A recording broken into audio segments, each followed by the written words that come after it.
Olá, sejam todos muito bem-vindos a mais uma videoaula nesse canal. Eu sou o professor Antônio José Sales e na videoaula de hoje nós iremos trabalhar com a disciplina de Sociologia com a temática A Metrópole Acelerada, Aspectos da Vida Moderna. Os conteúdos que nós veremos nesta videoaula é a Metrópole Acelerada, iremos analisar a perspectiva de George Simeon e os estudos das metrópoles modernas, os tempos nervosos, a impessoalidade nas grandes cidades, choques do cotidiano, indiferença e anonimato, cultura subjetiva e cultura objetiva e os aspectos da vida moderna.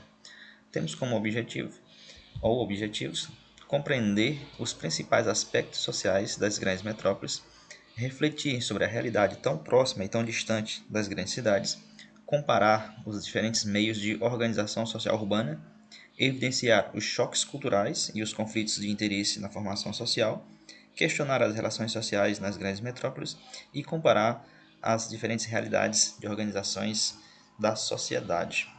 Eu vou começar a trabalhar mostrando imagens para que nós possamos nos contextualizarmos.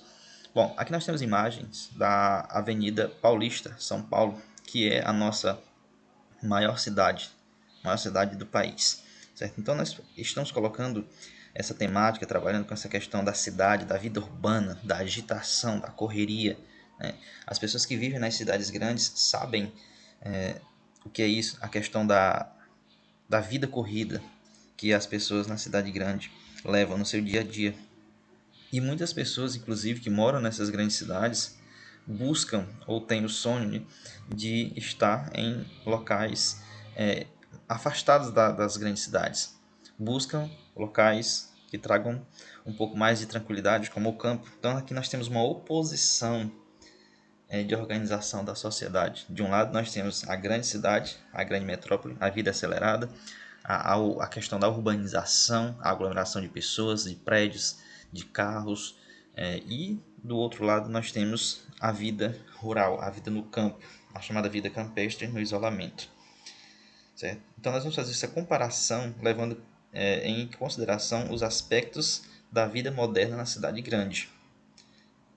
E vamos analisar alguns dos principais problemas que acontecem nessas grandes cidades. Isso não quer dizer que aconteça somente em grandes cidades, esses problemas. Cidades pequenas e também regiões afastadas, interior, zona rural, também pode apresentar algum desses problemas, mas não em tamanha escala como nós podemos observar na maioria das grandes cidades atuais, né? Então vamos observar alguns problemas para depois adentrarmos no assunto, trabalhando com imagens que nos chamam a atenção. Primeiro, moradia digna. Nós sabemos que há grande quantidade de pessoas que moram nessas cidades, cidades que possuem milhões de habitantes, mas que nem todos possuem moradia digna, ou seja, não possuem um lar para residir, para morar, para sobreviver, né? Aqui nós temos uma imagem que faz uma espécie de sátira, né? Todo brasileiro tem direito à moradia e viver feliz. Esse é um dos aspectos da nossa Constituição, onde as pessoas têm direito à moradia. É até uma questão legal por lei.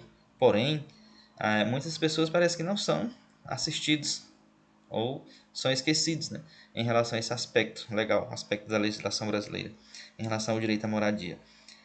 Onde nós temos aí um morador de rua que está abaixo desse outdoor e ele fala, né, eu também sou brasileiro e não sei o que é viver feliz. Ou seja, pessoa que não consegue ter o mínimo para sobreviver, uma residência, um lar, e mora nas ruas, né? Isso é comum nas grandes cidades, as pessoas que vivem nas ruas por falta de um local para morar. Outra questão que nós podemos observar nas cidades é a diferença entre as chamadas classes sociais, né? E como isso se torna evidente quando nós observamos a questão dos bairros, né? Existem bairros, conjuntos habitacionais que são direcionados para as pessoas ricas e outros bairros, principalmente as regiões de favelas, direcionados para as pessoas de menos poder aquisitivo. Então isso é evidente nessas grandes cidades, como que ocorre essa separação, essa espécie de criação de ilhas por classes sociais, onde nós temos de um lado, em algumas regiões, pessoas mais pobres, e em outras regiões, pessoas mais ricas. Então existem nessas cidades grandes os chamados bairros de alto padrão, e do outro lado nós temos as favelas para aquelas pessoas que não têm condições de ter uma moradia digna. E nós podemos observar que o aspecto de vida é totalmente diferente, lógico. Então nós temos algumas imagens para mostrar a organização tendo como base a questão da residência. Então nós temos situações de pessoas que moram em situações precárias e outras pessoas vivem no luxo. Então esse é um dos aspectos que a sociologia se preocupa em analisar essas diferenças sociais. É para isso que a sociologia surge como disciplina no intuito de questionar o porquê. Logicamente que buscar soluções é algo difícil, complicado, mas a sociologia tem como intuito de refletir sobre o porquê dessas diferenças sociais, o porquê que isso acontece, o histórico da evolução da sociedade até chegarmos ao que somos hoje. E serve para refletirmos o que nós podemos fazer para tentar, se não resolver, mas pelo menos diminuir essas diferenças sociais ao longo do tempo. Outra questão que nós podemos observar nas cidades grandes é a mobilidade urbana. Hoje em dia se fala muito nessa questão de mobilidade urbana, porque às vezes as pessoas moram tão próximo de alguns locais, mas que para se locomover dentro de uma grande cidade é um caos, congestionamento, trânsito parado, acidente, ruas bloqueadas, semáforos, congestamentos com quilômetros de carros e muitas das vezes essas cidades não são pensadas, né? Essas cidades crescem tanto que não conseguem suportar esse crescimento acelerado e a tamanha mobilidade de pessoas dentro de uma cidade que acaba gerando um caos, um congestionamento. Aqui nós temos uma charge novamente, né, falando sobre a questão da mobilidade urbana. O governo estimula a venda de automóveis, mas qual cidade queremos? Nós podemos perceber que nos últimos anos, inclusive, o governo brasileiro, para tentar solucionar a questão econômica dessas empresas do setor automobilístico, inclusive incentivou a venda de automóveis no Brasil. E houve um crescimento muito rápido da venda de automóveis no nosso país. Porém, as cidades não estavam preparadas para tal. Ou seja, nós temos cidades que não têm estacionamentos, as ruas são estreitas, esburacadas, né? E isso faz com que aí também ocorre a questão do transporte público, que não é efetivo.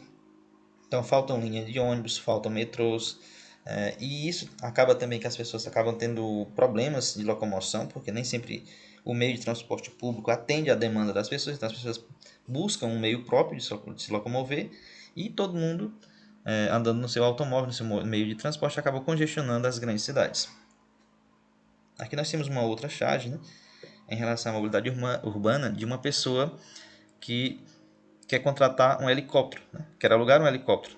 O piloto pergunta, pois não, aonde o senhor quer ir? E ele aponta, é só para atravessar a avenida.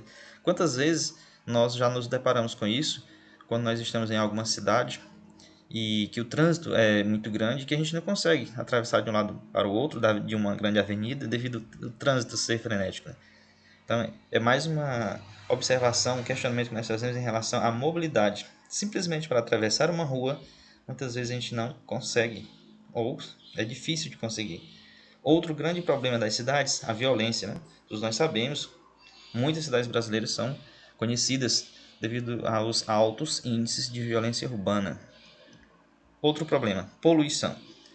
Muitas cidades, principalmente as cidades industrializadas e também as cidades grandes que apresentam alto índice de carros nas ruas, faz com que a poluição seja exagerada. Isso, inclusive, danificando, contribuindo, né, para o aumento de problemas de saúde das pessoas. Outro grande problema, poluição ou a falta de um destino correto para o lixo, né? O tratamento desse lixo. Muitas das vezes esses dejetos são jogados em locais onde não ocorre o tratamento, é levado para os rios, ficam nas ruas, né? E isso contribui para o aumento e proliferação das doenças e também a contaminação do meio ambiente em geral.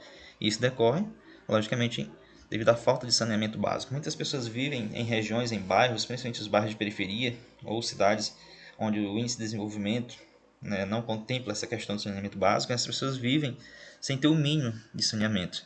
Então o esgoto é jogado a céu aberto. Então, mais um grande problema das grandes cidades. Não só das grandes cidades, mas isso é mais evidente quando se trata de cidades grandes.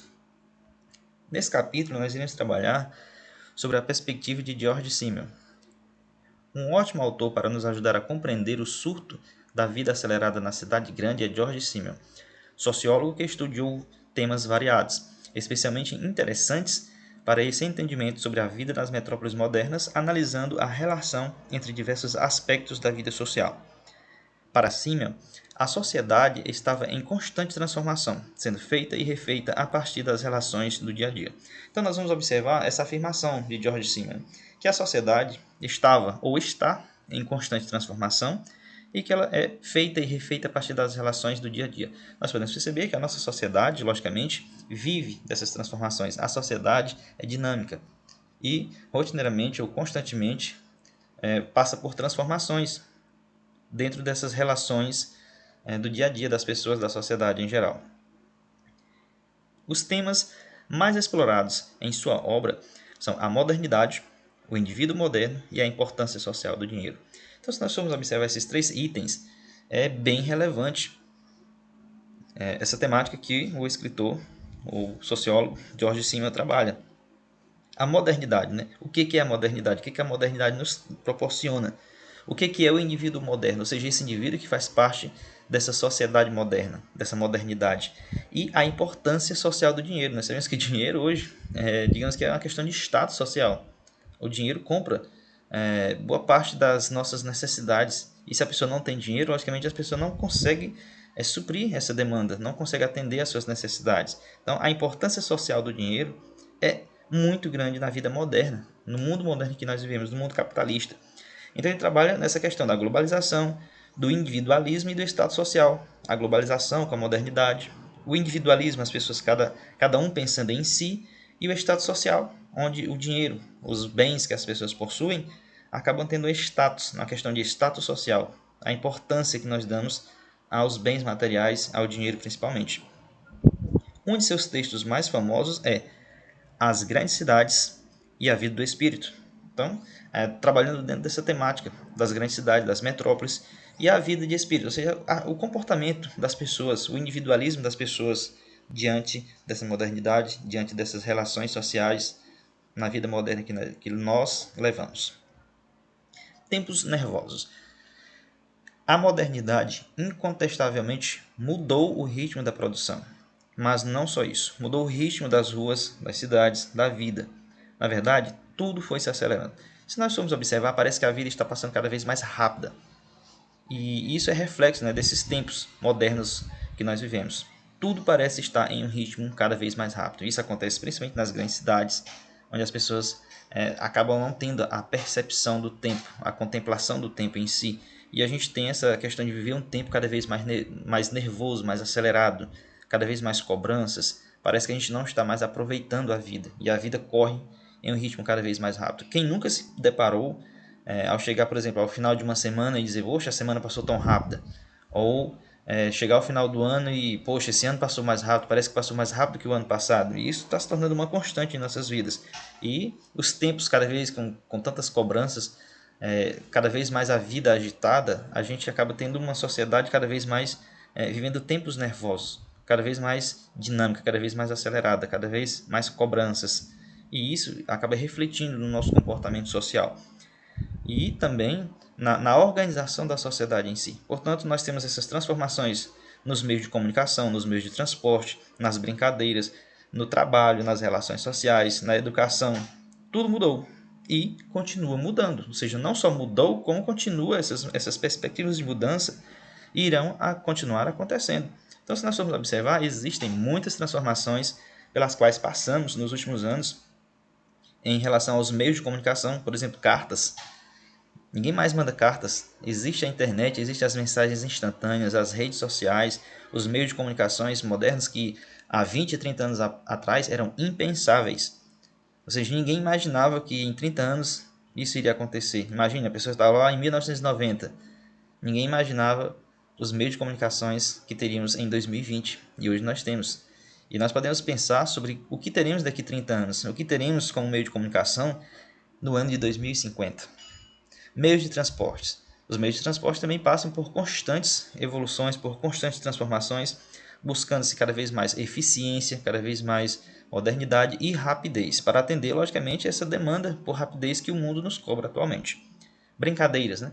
As brincadeiras hoje em dia são totalmente diferentes daquelas brincadeiras do passado, né? Acaba sendo algo nostálgico quando a gente vai imaginar como que as crianças há 20 anos atrás brincavam. As brincadeiras que tinham mais um aspecto, né, de contato, de proximidade entre as pessoas. Hoje em dia as brincadeiras das crianças são online, são virtuais, são jogos interativos na internet e muitas das vezes as pessoas nem se conhecem de verdade,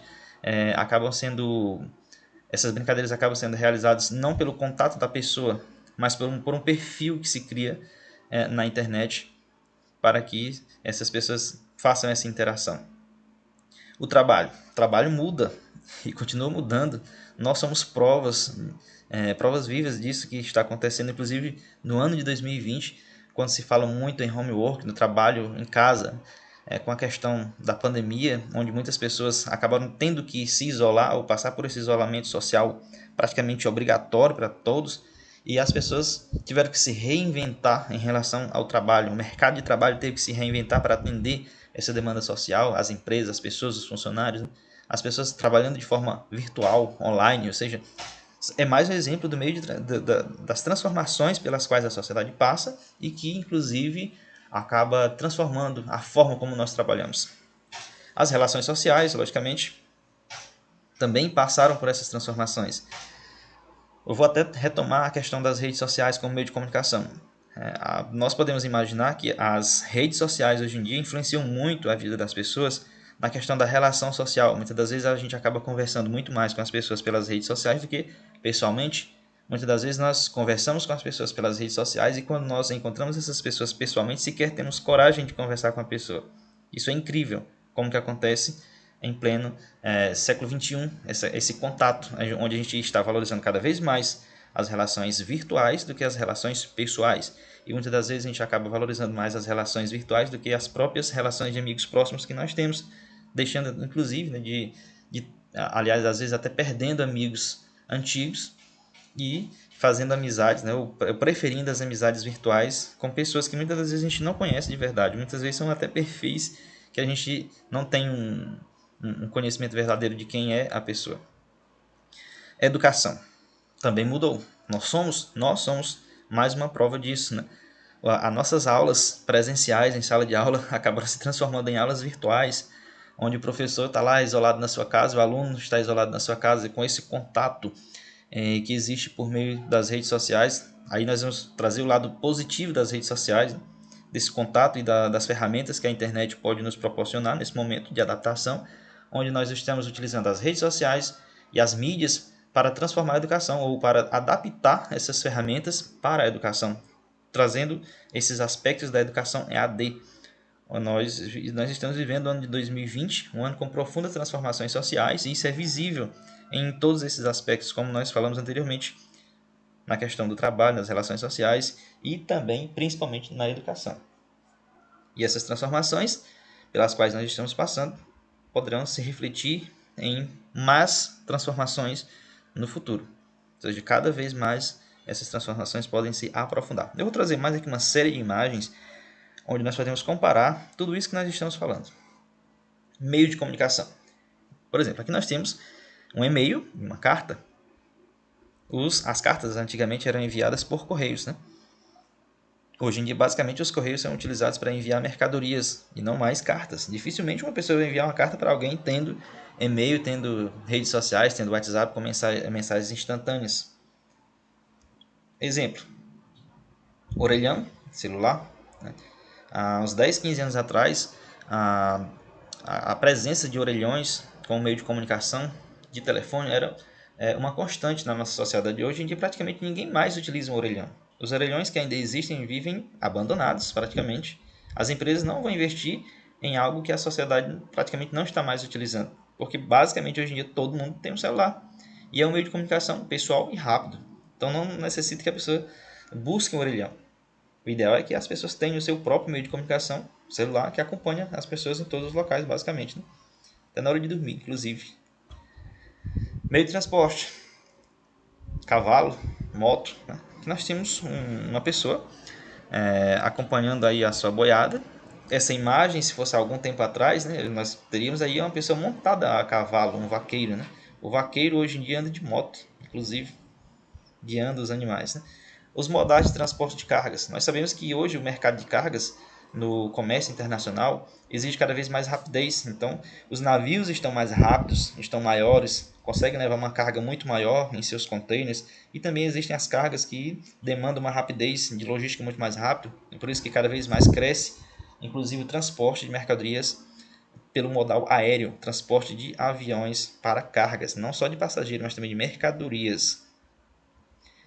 E aqui nós temos a última imagem, o caos urbano. Como que nós podemos imaginar a questão do crescimento urbano, do crescimento da população, como que nós podemos pensar em superar todo esse caos congestionado pela busca, ao mesmo tempo dessa aceleração da vida urbana, e ao mesmo tempo, quanto mais acelera, mais se prende nesse caos urbano, nos congestionamentos das grandes cidades. Outra característica que nós podemos observar em relação à organização social é a impessoalidade. George Simmel viveu muito antes do nosso tempo. Ele viveu entre 1858 e 1918, mas formulou um conceito que nos ajuda a pensar na aceleração do cotidiano e em suas consequências psíquicas, que é o conceito de intensificação da vida nervosa.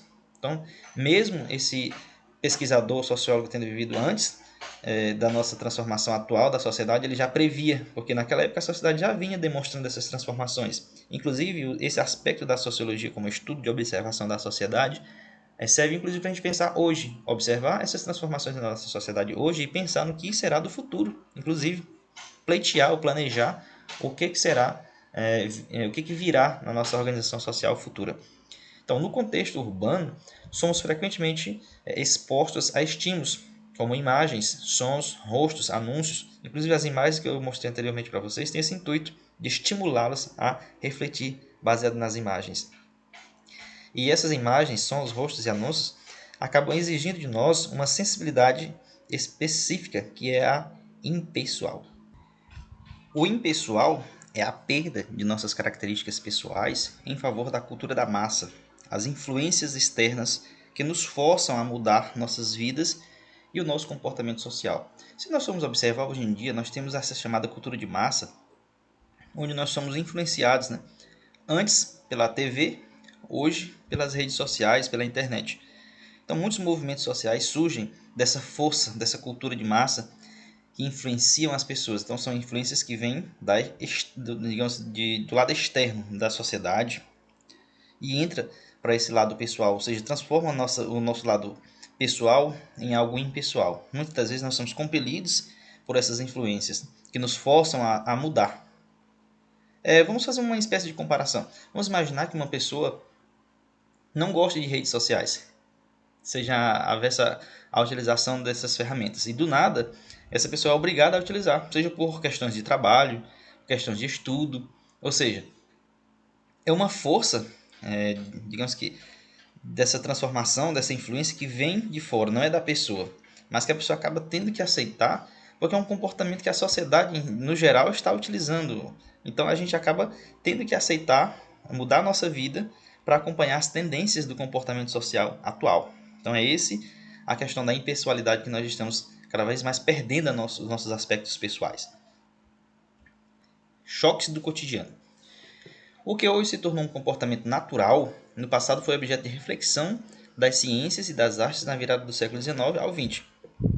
Cientistas, filósofos, literatos e poetas escreviam sobre os novos choques cotidianos e suas consequências, sejam elas positivas ou negativas, para a personalidade e a vida dos indivíduos. Então, esses choques culturais do nosso cotidiano fazem com que nós passamos por transformações, tanto de nossa personalidade como indivíduos, como também na nossa sociedade, nós como seres integrados à sociedade na qual nós vivemos. Foi nessa época que os psiquiatras criaram um novo vocabulário clínico em torno da doença dos nervos, com a intenção de explicar as perturbações de caráter, as irritações, as tensões, os surtos psicóticos, o estresse, etc. Então, se nós formos observar, muitos desses nomes, dessas nomenclaturas, têm a ver com o comportamento social e com os estudos do chamado comportamento dos indivíduos no aspecto psíquico ou psicológico. Então, nós temos aqui uma relação direta da sociologia com a psicologia, na busca de tentar entender como que a sociedade intervém ou colabora no comportamento psicológico das pessoas. E se nós formos observar, Quando nós falamos dessa vida acelerada, da metrópole acelerada, as pessoas estão vivendo cada vez mais surtos psicóticos, uma vida cada vez mais estressada, tensões, pessoas irritadas, com perturbações de caráter, a chamada doença dos nervos, né? Pessoas nervosas, com todo esse contexto de vida acelerada na qual nós levamos nosso dia a dia. Por isso que sempre é bom, precisa dar uma parada, uma relaxada e tentar refletir até que ponto nós podemos viver essa vida tão célere.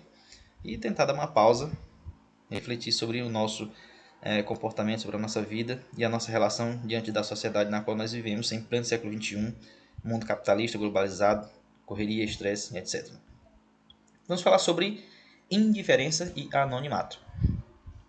Simmel argumentou em seus escritos que, para lidar com os novos estímulos e acelerações, os habitantes das cidades grandes desenvolveram um comportamento estranho ao mundo rural e à cidade pequena, a que chamou de atitude de reserva. Ou seja, quando nós falamos que é estranha à vida rural, é o seguinte, é que é diferente. Ou seja, se nós formos observar o comportamento das pessoas que vivem nas grandes cidades e observarmos o comportamento das pessoas de uma cidade pequena, ou mesmo do campo, de uma área rural, em muitos aspectos esse comportamento é diferente, né? Então as pessoas que vivem ainda hoje em pequenas cidades ou mesmo no campo, as pessoas têm um pouco mais de contato com as pessoas, conversas, né? Conversas nas calçadas dessas cidades pequenas é comum. O encontro de pessoas, famílias, vizinhos, nessas cidades pequenas e ambientes rurais ainda se mantém, embora que menos, mas ainda se mantém. Mas quando a gente vai comparar isso com o comportamento nas cidades grandes, é diferente, porque muitas das vezes as pessoas acabam não tendo mais essa relação de proximidade entre as pessoas. É o que nós chamamos de atitude de reserva. As pessoas são mais reservadas, são mais fechadas, são mais caladas. Então, é comum nós observarmos, por exemplo, adolescentes, crianças ou mesmo até pessoas adultas que se isolam em seus quartos, ficam nas redes sociais, às vezes não falam sequer com os membros da família. E isso cria essa bolha, essa atitude de reserva. A pessoa fica muito reservada para si, se fecha da sociedade. Homens e mulheres das cidades grandes se fecham, protegendo-se dos estímulos externos e se distanciando das emoções cotidianas. Aprendem a se tornar indiferentes àquilo que não lhe diz respeito diretamente. Mergulham em si mesmos e em seu mundo, ou seja, criam uma espécie de submundo onde a pessoa mergulha e muitas das vezes isso acaba se tornando, digamos que até mesmo um atrito social desse mundo que a pessoa cria com a sociedade na qual ela infelizmente está inserida. Esse é o que nós chamamos de choque de realidade da nossa sociedade, né? A sociedade que a gente imagina, que a gente cria, o mundo que a gente cria e o mundo como ele realmente é, a sociedade como ela realmente é. E nós também criamos essa questão da indiferença e do anonimato. Pessoas que buscam se fechar nesse mundo anônimo ou fazer indiferença às outras pessoas que vivem em essa espécie de um outro mundo, diferente daquele que a pessoa vive, ou que a pessoa pelo menos almeja viver. A vida na metrópole acelerada é marcada pela pluralidade de experiências e pelo anonimato das interações. Então nós podemos observar que nessas grandes cidades as experiências são plurais, ou seja, cada vez mais diversificadas, para atender os mais variados gostos das pessoas nessa relação social. Porém, também vive-se o anonimato das interações. Essas relações se dão de forma cada vez mais anônimas, deixando, logicamente, essa questão do crescimento da impessoalidade. Aqui nós temos imagens para nós refletirmos sobre essa indiferença social. Por exemplo, quando nós estamos passando em uma grande cidade, é comum a gente ver moradores de rua, pessoas que precisam de ajuda, precisam de comida, precisam de roupas, e muitas das vezes as pessoas têm, inclusive, como ajudar, mas preferem fechar os olhos para isso, né? Porque a gente tem essa questão de ser indiferente aos problemas alheios. A gente não quer, muitas vezes, até tem receio em ajudar, né? Devido às questões até mesmo de violência que a gente vive, né, nas grandes cidades. Então, quando eu falo nós, eu estou falando no plural, a sociedade. Certo? Então, essa questão da indiferença social faz com que muitas das vezes a pessoa feche os olhos, fique cego, né, para essas questões desses problemas sociais que existem nas grandes cidades. Outra imagem que nós temos, uma pessoa procurando algo no lixo, né? Provavelmente procurando alimentos ou algo de valor para que possa sobreviver. Uma questão que a gente pode observar muito, né, em relação à questão da fome, né? Muitas pessoas que buscam seus alimentos no lixo, nas ruas ou de doações de outras pessoas, porque não tem meios próprios, não tem recursos para se alimentar. E do outro lado, nós temos uma sociedade consumista, com pessoas abastadas, que têm muitos bens materiais, que têm um alto poder aquisitivo e que muitas das vezes são extravagantes em relação à alimentação. Então nós podemos observar os dois lados da sociedade, né? Enquanto algumas pessoas têm muito, outros têm pouco ou nada para se alimentar, né? A questão da fome em pleno século XXI ainda é uma constante e nós podemos observar isso nas grandes cidades, onde muitas pessoas vivem à margem da sociedade em busca de alimento nos lixos, nos lixões ou de sobras de algumas dessas pessoas. Vamos falar sobre cultura subjetiva e cultura objetiva. À medida que aumenta a oferta de informações disponíveis, reduz-se proporcionalmente a capacidade individual, né, de retenção dessas informações. Ou seja, nós vivemos em um mundo onde as informações correm muito rápido, são muitas informações. Você vê informações na TV, no rádio, na internet, nos mais variados meios de comunicação. Porém, a gente tem que reter o que é realmente importante para a gente ou não. Então, é o chamado retenção dessas informações para o indivíduo. A simples leitura de uma revista semanal pode trazer muito mais informações do que a que um homem medieval teria em toda a sua vida. Porém, o homem medieval acumulava os conhecimentos formando a cultura de sua época. Diferentemente de hoje, né, quando as informações e o conhecimento mudam constantemente, antes mesmo de formar um conhecimento cultural duradouro. Então, se nós formos observar, o que nós temos hoje em dia é o seguinte: nós temos muitas informações e elas ocorrem de uma forma tão rápida que a informação de hoje, amanhã já pode não valer nada. Certo? Porque vai surgir uma nova informação, vai surgir uma nova situação, um novo contexto. Então, não adianta a gente acumular essas informações, então a gente fazer uma espécie de retenção daquilo que realmente nos é útil no nosso dia a dia, para a nossa vida. Então, por isso nós falamos de cultura subjetiva e cultura objetiva. No passado, os meios de comunicações eram mais lentos. A oferta de informações era muito pouco produzida. Né? Então, as pessoas acabavam criando um aspecto cultural duradouro. Hoje em dia isso não acontece. Então, a velocidade das informações e a quantidade de informações novas que surgem diariamente fazem algumas informações serem vistas como descartáveis. O que é novo hoje será considerado obsoleto amanhã. Então, de que adianta a gente guardar uma informação se amanhã já vai ter outra informação que vai sobrepor a que nós temos hoje? Vida moderna. A vida metropolitana, que tem a ver com o nome metrópole, cidade grande, né? A vida metropolitana nos expõe ao desejo pelos bens produzidos pela cultura e à ansiedade por não sermos capazes de tudo conhecer e ou adquirir. Ao movimento incessante das ruas e à sensação de solidão, mesmo estando cercado de pessoas. Eu queria fechar nesse ponto bem aqui. Hoje em dia nós vivemos na questão de um mundo cada vez mais consumista, né? Capitalista. Então nós temos essa ansiedade de querermos conhecer tudo, querer viajar, querer passear, conhecer novos lugares, de comprar, de adquirir bens, comprar roupas de marca, tudo que é da moda do momento. Porém, a gente sabe que nem sempre a gente pode comprar tudo que deseja. Então, cria-se uma espécie de ansiedade antecipada. A gente fica ansioso em querer algo mesmo sem poder. Então, é por isso que a gente vê cada vez mais pessoas endividadas, né? Porque compram, parcelam, a perder de vista, vai na facilidade do acesso ao crédito, e muitas vezes as pessoas não conseguem acompanhar esse ritmo de gastos. Deixam de comprar, às vezes, muitas pessoas deixam de comprar, inclusive, bens de primeira necessidade, itens para sua sobrevivência, para adquirir coisas supérfluas, simplesmente por ser algo da moda, do consumismo, do momento em que as outras pessoas estão adquirindo, a pessoa também quer adquirir.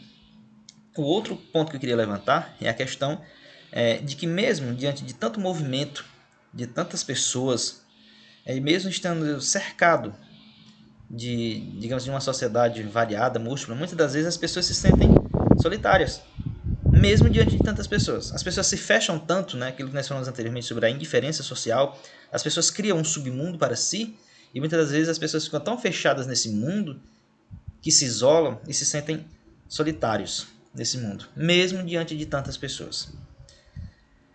A aproximação e o distanciamento são duas fases, aliás, faces da mesma moeda, né? Que a digitação está errada. Então, serão duas faces da mesma moeda, o paraíso e o inferno da vida moderna. Bom, nós podemos dizer que hoje em dia nós vivemos esse lado essa vida dual, essa dualidade, o dualismo do indivíduo buscando uma resposta para si, na sociedade na qual ele vive, muitas das vezes não compreendendo qual é o seu lugar no mundo.